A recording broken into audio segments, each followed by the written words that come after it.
para eso tenemos a Carlos del Valle, experto en comunicación. Queremos conversar con él sobre concentración de la propiedad de los medios de comunicación en Chile. Él también fue ex integrante de la mesa Más Amplitud, Más Voces y Más Democracia. Y afirmó... Profe de la Universidad de Temuco, ¿no? De la Universidad UFRO, de la Frontera, así se llama, claro, la UFRO. Y es directora además del doctorado en comunicación de la UFRO con la Universidad Austral. Y bueno, y yo decía lo de la mesa porque es interesante que el gobierno ha hecho muchos diagnósticos, pero poca acción veo yo, pues, ¿no? Carlos del Valle, bienvenido a La Voz de los que Sobran. Muchas gracias por conectarte desde Temuco, imagino. Desde Temuco, así es. Muchas gracias a ustedes por la invitación, la verdad. No, nos encanta conversar contigo. Sí, hemos tenido la oportunidad de hacerlo antes también, ¿no? Bueno, pues... Bueno, vamos, de inmediato te voy a hacer una pregunta, Carlos. Sí, por favor. Porque estábamos aquí hablando sobre esta mentira flagrante que dijo este señor Sepúlveda, director del Líbero, en Tolerancia Cero, y que no fue desmentida, porque más allá de lo que él haya dicho, él puede decir lo que quiera, pero luego alguien tiene que hacer el contrapunto y decirle, señor, usted está mintiendo. Y alguien se preguntaba por acá, ¿eso habría pasado en el CNN gringo? ¿Qué crees tú, Carlos? Probablemente en algunas situaciones muy puntuales, como lo que está pasando hoy día en Gaza, ¿no? Ahí quizás habría un manejo un poco más de la información, pero en general uno supondría que al menos las dos miradas más importantes sobre los temas deberían estar presentes, ¿no? Y aquí queda claro que hay solo una mirada, ¿no? Y me llamó mucho la atención el tema que planteaban sobre Eduardo Sepúlveda, porque justamente una de las cuestiones que me llamó mucho la atención a propósito de las actividades de celebración del Día de la Libertad de Prensa, ¿no? Del Día Mundial de la Prensa y todo lo que tiene que ver con la libertad de prensa.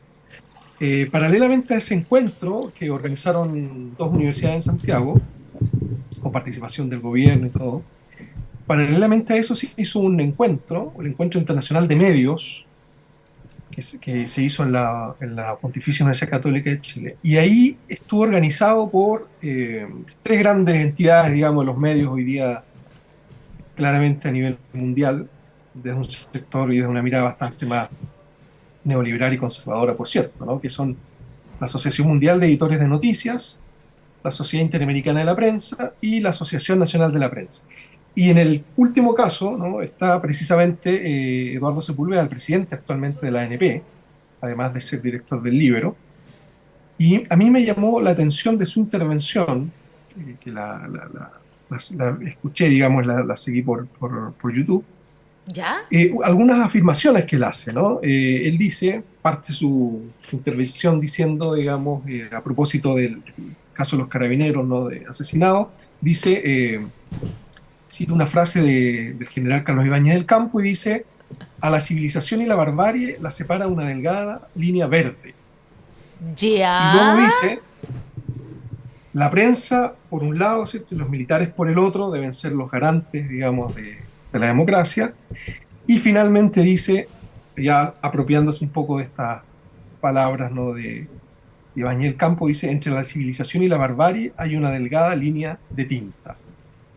Y a mí me interesa mucho esta relación que él establece porque, claro, una de las cuestiones que hoy día están pasando con mucha claridad es justamente esta vuelta, ¿no? A propósito de lo que ocurre en la macrozona sur, esta vuelta, ¿no? A la mirada desde la civilización y la barbarie, ¿no? Yo creo que en lo que hace en esa intervención un poco es hacerse parte nuevamente, ¿no? Hay una regresión ahí, por lo tanto, histórica muy grave respecto de cómo debieran ser entendidos estos conflictos, ¿no? O sea, todos sabemos lo que ocurrió la segunda mitad del siglo XIX, producto de hacer esta distinción entre civilización y barbarie, ¿no? Ahí se produjo el gran genocidio, digamos, de parte del Estado en ese minuto de Chile hacia las comunidades mapuches, ¿no? Entonces, volver a tomar estos conceptos me parece a mí algo, primero, un dato, digamos, un sintomático muy relevante. Creo que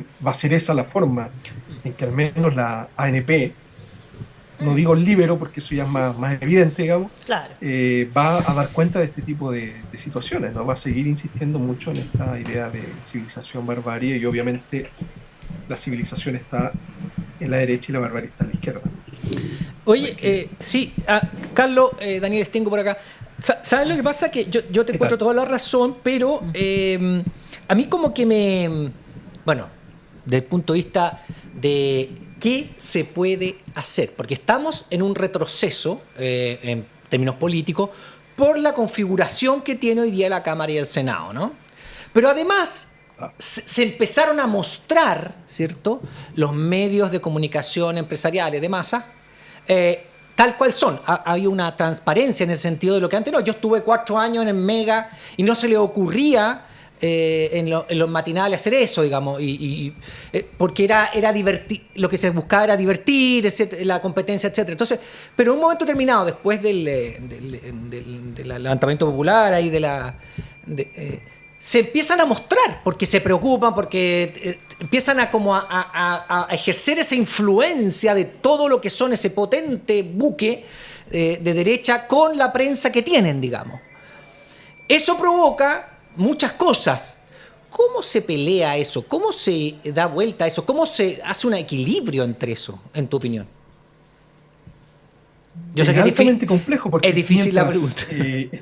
Claro, sí, pero porque mientras estábamos hablando de libertad de prensa y a propósito del Día Mundial de la Prensa, por un lado, ¿cierto?, había mucha gente, muchos investigadores, mucha gente, digamos, relacionada con los medios, abordando esas problemáticas. Paralelamente se estaba haciendo una reunión donde en verdad no se estaba hablando precisamente de libertad de prensa, sino que se estaba hablando de cómo mantener los altos niveles de concentración de la misma.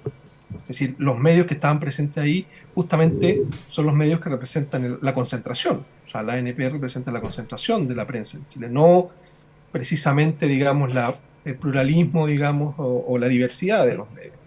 Entonces a mí me llama la atención eso, cómo frente a una suerte de espectáculo, digamos, de libertad de expresión, que insiste mucho en los diagnósticos, seguimos escuchando diagnósticos, y no tenemos ninguna propuesta concreta, digamos, que se pueda implementar.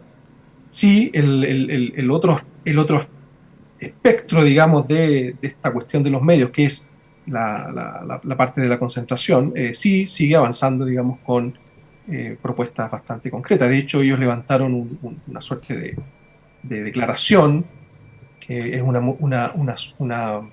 declaración que viene a actualizar la que se firmó en el 94, y obviamente insisten mucho en estos temas de llamar al Estado, llamar a los medios, digamos, a alinearse en relación a la libertad de expresión, que no es para mí sino la libertad editorial, digamos, de los grandes medios.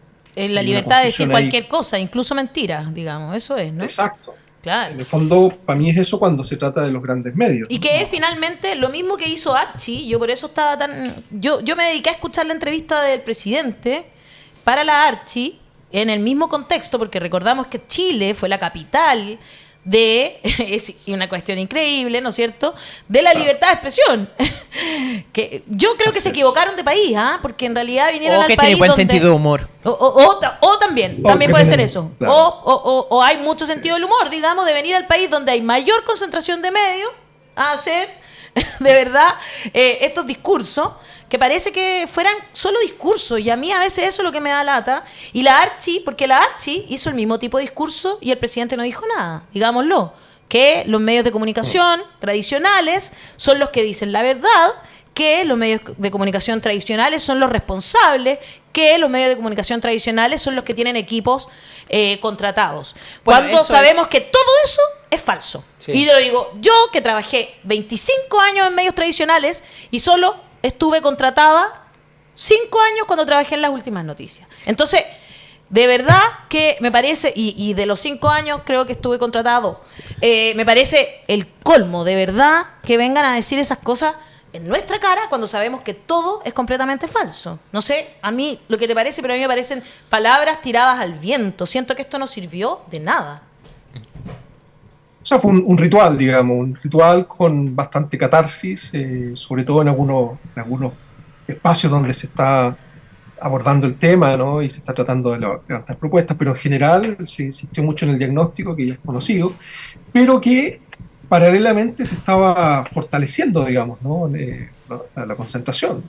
O sea, yo veo ahí no solo una falsedad también en los discursos, sino que también un despropósito, ¿no? Invitamos para reunirnos a propósito de la libertad de expresión, pero paralelamente se están llevando a cabo, digamos, reuniones que van en una línea totalmente distinta, digamos, ¿no? Es decir, Como la crítica que hace este señor al gobierno, por ejemplo, actual, es muy fuerte, digamos, ¿no? Y bueno, en fin, siempre hay espacios para, de todas maneras, para expresarse libremente, pero creo que hay una cuestión aquí de no abordar el fondo que tiene que ver con los altos niveles de concentración que tiene la prensa en Chile y cómo los grandes medios van a hacer todo lo posible e imposible porque haya cualquier cambio. Ya. Bueno, este tema que hemos visto groseramente con los medios de comunicación, lo hemos visto en hartos otros temas con este gobierno, que es un gobierno que se basa bastante en ritos, en catarsis, en largos diagnósticos y después muy poca acción, muy poco de soluciones. Uno podría decir que, de cierta manera, un gobierno que no tiene mayoría en el Congreso, que ve muchos problemas de presupuesto, quizás no puede avanzar más. Pero si entonces se van a enfocar en diagnóstico, que por lo menos hagan bien el diagnóstico. Yo quería preguntar esto en términos teóricos, una cuestión interesante, que es la relación entre el mundo de las redes sociales que mencionó Lale, con los medios oficialistas, porque de cierta forma se presenta de manera antagónica, o como dice los empresarios de la prensa oficialista, acá la prensa empresarial dice la verdad y las redes sociales las mentiras. O al otro lado, la tesis ingenua desde las bases, las redes sociales permiten fiscalizar y poner una alternativa a la línea editorial oficialista de la prensa empresarial. Pero lo que más bien vemos, creo yo, es este trabajo en conjunto entre redes sociales donde hay de todo y medios oficialistas que pueden seleccionar cuáles temas del mundo de las redes sociales terminan viralizándose. Y creo que la presencia en Tolerancia Cero del editor de ese pasquín digital pinochetista, director del Libero, que... Pero vicepresidente de la ANP, Asociación Nacional de la Prensa. Presidente, mira, ni siquiera vice. Ahí tenemos una fusión de medios digitales, de las redes sociales, con la prensa empresarial para precisamente mantener esa misma construcción del enemigo en que has escrito libros al respecto. Entonces, hay un tema ahí donde no es que están en antagonismo, ni de un lado ni del otro, sino una fusión, ¿no? No, yo creo que sí. Evidentemente, desde el punto de vista, digamos, del análisis más económico-político, uno podría decir que por más diversidad que pueda uno parecerle que existe, ¿no? Cuando uno ingresa a las redes sociales como ítem, por ejemplo, normalmente lo hace pensando en que eso es sinónimo de mayor diversidad, pero en verdad la concentración pasa por la presencia que tienen los medios en el mercado, tanto en el mercado de audiencia, uso ese concepto, digamos, y en el de la publicidad. Entonces, obviamente, no hay ninguna comparación en el rol que tienen la ANP, por ejemplo, una ANP alineada además, porque la incorporación, creo yo, de Eduardo Sepúlveda es una manera de alinear a la ANP, digamos, en un discurso. A mí no es una cosa casual, digamos, y menos su incorporación ahora, digamos, al panel. Es decir, es alinear un discurso que se va a expresar de manera mucho más potente, porque claro, estamos en presencia de un conglomerado, digamos, de medios bastante concentrado. Es una llamada... Disculpa, dale nomás. No, dime. No, es una llamada de atención. O sea, CNN está siendo demasiado liberal, está criticando. No, pongamos a alguien ahí, y no sé cómo se habrá llegado a eso, que es de extrema derecha, ¿cierto? Director de un pasquín, y lo ponen ahí. Y claro, es profesor de la Universidad de los Andes, es presidente de la ANP, pero claro, entonces esos son los palmares, pero en verdad... sabéis que ustedes estaban siendo demasiado críticos y alguien habrá construido ahí, habrá conversado, habrá negociado para que este señor llegue a ese lugar y emita cosas como la que dijo el otro día, digamos, que es que los policías que usan sus armas son juzgados y echados y le tienen que hacer, no sé, cuestiones los vecinos para que puedan vivir, cuando eso es absolutamente mentira según lo que dijo la CIPER. Pero la pregunta mía es, tú participaste en Mesa Más Amplitud, Más Voces, Más Democracia, diagnóstico. ¿Qué pasó con eso?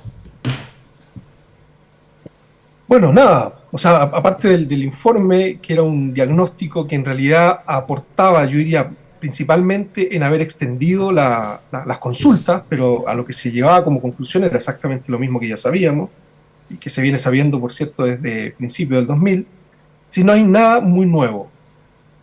Se habló en un momento de trabajar 3 propuestas que al menos se desprendían de ese informe, y una de ellas era modificaciones a TVN, que entiendo que a propósito el presidente acaba de señalarlo. Claro, exactamente. Entonces me doy cuenta que efectivamente estaba dentro de esos 3 puntos. A fortalecimiento de las radios comunitarias, también apareció como un tema que iban a trabajar. Y el otro era el avisaje estatal, ¿no? Modificaciones al sistema de avisaje estatal. Para eso, en este minuto queda muy poco tiempo, creo yo, para acometer cualquiera de las 3, digamos. Pero en su momento, o sea, llegado el informe, parecía que esas 3 iban a ser acciones que se iban a emprender a partir de ese informe. Pero del informe estamos hablando ya hace mucho tiempo. ¿Cuándo terminaron? Un año y ¿Un año? fue en enero del año pasado, claro. Más de un año y no se ha hecho nada todavía. Entonces, creerle al presidente cuando dice... Ya, pero... alguien por aquí decía, por ejemplo, me interpelaban porque el presidente sí retrucó a la periodista cuando dijo que solo los medios tradicionales decían la verdad. Es cierto, el presidente la retrucó, pero yo me refería a la declaración inicial de Archie, que fue muy similar a la declaración de la ANP. Eso es lo que yo estaba haciendo referencia, no a la periodista y su pregunta, por si acaso, que era como, estamos preocupados. Y hay mucha gente que habla de la libertad de expresión aquí también, y por eso quería hacerte una pregunta, Carlos. Porque nosotros no estamos hablando de que en Chile no haya libertad de expresión. Y si tú nos podías hacer entonces esa diferencia entre el derecho a la información, que tiene que cuidar entonces que haya información plural, ¿verdad? Que haya información veraz, que son cosas distintas a la libertad de expresión, porque en Chile libertad de expresión sí existe. O no han visto que van a la calle a veces con un micrófono y sacan a cualquiera a decir cualquier cosa, como Boris, él no era el presidente, renuncia, no sé, como cualquier persona a decir cualquier cosa. Libertad de expresión sí hay. Lo que no hay es que no se cumple el derecho a la información. Carlos, si pudiese hacer esa diferencia. Sí, bueno, efectivamente, cuando uno escucha, digamos, a organismos internacionales hablar de libertad de expresión, claro, están pensando en que exista justamente posibilidades a las diversas opiniones de poder expresarse, ¿no? En distintos canales, distintos medios. Y uno podría decir, en Chile, efectivamente, como tú bien señalas, ahí entendida sí existe la libertad de expresión. El problema de fondo de todo esto es que, por otro lado, está el derecho a la información, que es del que nunca se habla en estos encuentros, en realidad, tampoco está en el lenguaje de ANP y estas otras organizaciones, porque el derecho a la información significa que las personas, los públicos, tenemos derecho a recibir información de calidad, lo que significa que no se puede decir cualquier cosa, ¿no? No se puede mentir descaradamente, digamos, bajo el argumento que yo tengo el control de los medios. ¿Qué es lo que pasa hoy día? Entonces, cuando se habla de libertad de expresión en los medios, estos conglomerados de medios, me refiero, ¿no? La ANP, etcétera, Archie, se está hablando de la libertad que tienen los medios como línea editorial para decir exactamente lo que quieran sin que eso sea censurable, digamos, cuestionable siquiera. Entonces, cuando uno habla de esto hay que regularlo, dice no, eso es censura, digamos, no pueden siquiera hablar de la posibilidad de regular, digamos, las falsedades que se dicen en los medios, etcétera, ¿no? Entonces, ahí hay una distinción que es importante, pero siempre se habla de libertad de expresión, o como dijo el propio Eduardo Sepúlveda, digamos, en su intervención, en su alocución dijo libre flujo de información. Y yo creo que es más preciso, como mercancía, ¿no? Un libre flujo de la información, eso podría ser, pero libertad de expresión entendida como derecho a la información, no. No, Claro, son dos interesante. cosas, nada que ver. Voy a leerle algunos comentarios a Carlos para que justamente hablemos sobre eso, porque dice Manuel Cartagena: los medios responden y corresponden con sus dueños, y este modo de noticiar y comunicar con el uso de la mentira es su único medio. Cuando el poder político financia los medios con publicidad, no es inocente con la mentira. Es verdad. ¿Qué te parece ese comentario a ti, Excelente. Carlos? Por supuesto, por supuesto. Por eso es que no es menor la discusión sobre el avisaje, por ejemplo, estatal. No es una discusión menor hacia dónde van los recursos, ¿no? Para estos organismos, digamos, estas asociaciones, digamos, de medios, claro, es un tema que no quisieran abordar siquiera, ¿no? Porque todos saben que el avisaje obedece a un modelo de concentración. O sea, el avisaje va donde haya más posibilidad de llegar a los distintos públicos, a las distintas audiencias. Por eso es que la ANP tiene un conglomerado, digamos, en todo el país, ¿no? Porque es más fácil postular a hacerse cargo, digamos, del avisaje estatal. Pero ahí el avisaje estatal está siendo también parte de una forma de entender, de producir y de distribuir la información, ¿no? De hecho, había una de Exactamente. la parte como de las conclusiones de ustedes, que hace muy poquito me las leí de nuevo, por eso la tengo fresca en la mesa, era que los medios de comunicación que tienen ganancias bajo los 5 millones de pesos, es decir, como que ponían ese límite, ¿verdad? Que no tienen cómo sostenerse en el tiempo con menos de eso, porque menos de eso ya no se puede sobrevivir prácticamente, ¿no? O sea, aquí dependemos, por ejemplo, de que las personas que estamos haciendo el programa delante de pantalla no ganemos dinero, quienes somos los socios, ¿no es cierto? Entonces, o sea, es casi imposible, sería imposible sostener este programa sin ese factor, por ejemplo. Entonces, era una cosa muy interesante que el avisaje estatal fuese también hacia esos medios de comunicación, cosa que hoy día no está sucediendo. Claro, porque de esa manera asegura la subsistencia de medios diversos, ¿no? Que son parte de la pluralidad que debe existir, ¿no? O sea, hoy día existe pluralismo porque en el fondo existen distintos medios que se sostienen de alguna manera, pero en sentido estricto, estas lógicas, digamos, de avisaje estatal dirigidas principalmente a los grandes conglomerados, atenta contra la subsistencia de los otros medios. O sea, podría perfectamente desaparecer los otros medios, digamos, y el Estado, el avisaje estatal, en contra de eso también, ¿no? En contra de Lo que de la pasa aquí, subsistencia. Entonces, por eso es complejo. Lo que pasa, Carlos, aquí que hay formas de hacerlo, ¿no? En Europa, en Francia o en otros países, la ley establece que el Estado debe apoyar a distintas voces, digamos, a los medios diversos, a los independientes. La ley lo dice. Tengo que escuchar a este y a esto. Eso dice la ley, a todos. Y por lo tanto, el Estado se pone. Acá no hay ley y es casi imposible hacer eso por todo lo que vemos, pero sí lo puede hacer el avisaje estatal porque es arbitrario, lo hace el gobierno como quiere. El gobierno de turno no tiene que dar cuenta de aquello, ¿no? Entonces, es bastante nebuloso, de hecho, la información. Bueno, por lo mismo, el Estado y más bien en los gobiernos podrían, ¿cierto?, intentar hacer lo que dice la ley francesa, un poco que haya distintas voces por esa vía, ¿no? Asegurarlas, claro. Asegurar los medios independientes poniendo ya avisaje estatal. Pero este gobierno no lo ha hecho y estoy muy sorprendido de aquello porque en el fondo cuando salió Boric pensamos que una de las cosas que iba a hacer era poner dinero en los medios independientes.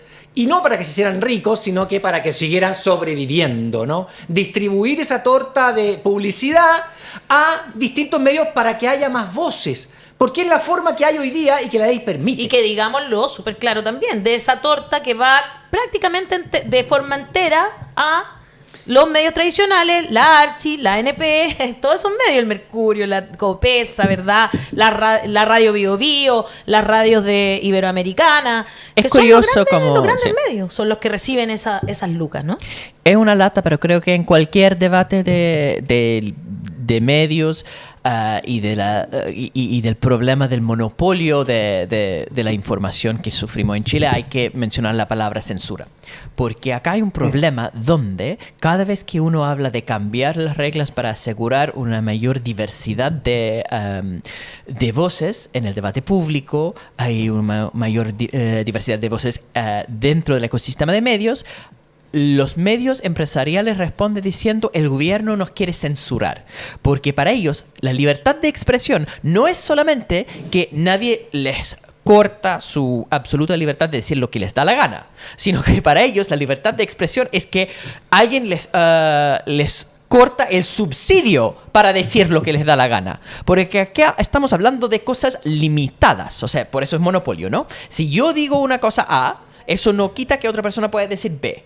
Pero si hay un